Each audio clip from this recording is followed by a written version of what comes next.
राजस्थान की पूर्व मुख्यमंत्री वसुंधरा राजे शुक्रवार को जयपुर आवास पर कार्यकर्ताओं, आमजन और जनप्रतिनिधियों से मुलाकात कर उनसे चर्चा कर रही हैं।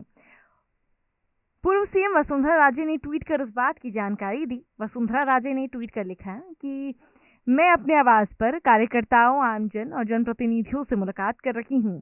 मेरे लिए उनका विचार बहुत महत्वपूर्ण है। आपका एक एक सुझाव मेरे लिए बहुत महत्वपूर्ण है और मैं उस पर काम करना चाहती हूँ। मैं आपके सुझाव को आगे बढ़ाना चाहती हूँ।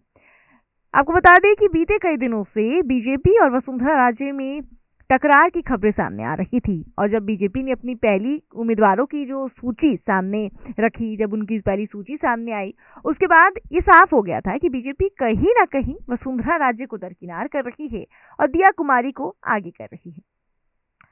बहरहाल जैसे ही बीजेपी की दूसरी सूची आती है उसके बाद सब कुछ बदल जाता है। बीजेपी की दूसरी सूची में वसुंधरा राजे का नाम शामिल रहता है और साथ ही साथ वसुंधरा राजे के करीबियों का भी नाम शामिल होता है, जिसको लेकर के बीते कई समय से राजस्थान में प्रदर्शन भी हो रहे थे कि दिया कुमारी को टिकट क्यों दिया गया।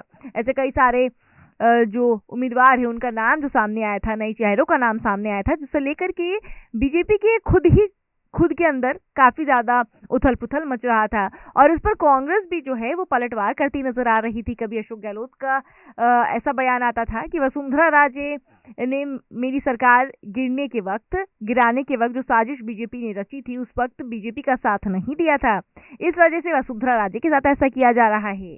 जिसके बाद कांग्रेस के कई सारे नेताओं का आरोप लगा बीजेपी पर कि बीजेपी खुद के जो उथल पुथल है उसको शांति नहीं कर पा रही है, सरकार कैसे संभालेगी, और ऐसे कई सारे बयान सामने आए।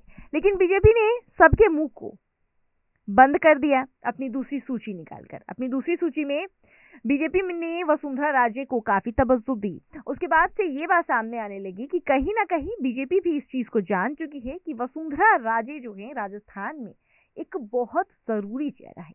राजस्थान की जो जनता है वसुंधरा राजे को बहुत मानती है और ये कहा भी जाता है कि वसुंधरा राजे जो हैं वो एक ऐसी नेता है जो भीड़ इकट्ठा कर सकती है।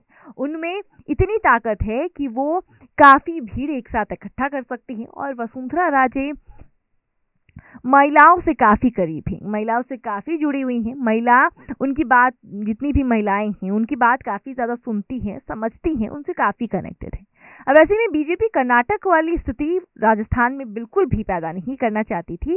इस वजह से भी कहा जा रहा है कि बीजेपी ने वसुंधरा राजे को वापस से वैसी तवज्जो देनी शुरू कर दी है जिसकी वो हकदार थी। और वसुंधरा राजे की बातों पर भी ज्यादा ध्यान दिया जा रहा है, ज्यादा गौर फरमाया जा रहा है और उनसे करीबी जितने भी उम्मीदवार हैं उनको भी टिकट दिए जा रहे हैं। अब ऐसे में ये साफ हो गया कि बीजेपी को कहीं ना कहीं इस बात की समझ आ गई है वसुंधरा राजे बीजेपी को अगर जीत हासिल करनी है उसके लिए वसुंधरा राजे का चेहरा काफी जरूरी है। ऐसे में आप क्या सोचते हैं हमारे कमेंट बॉक्स में जरूर बताएं।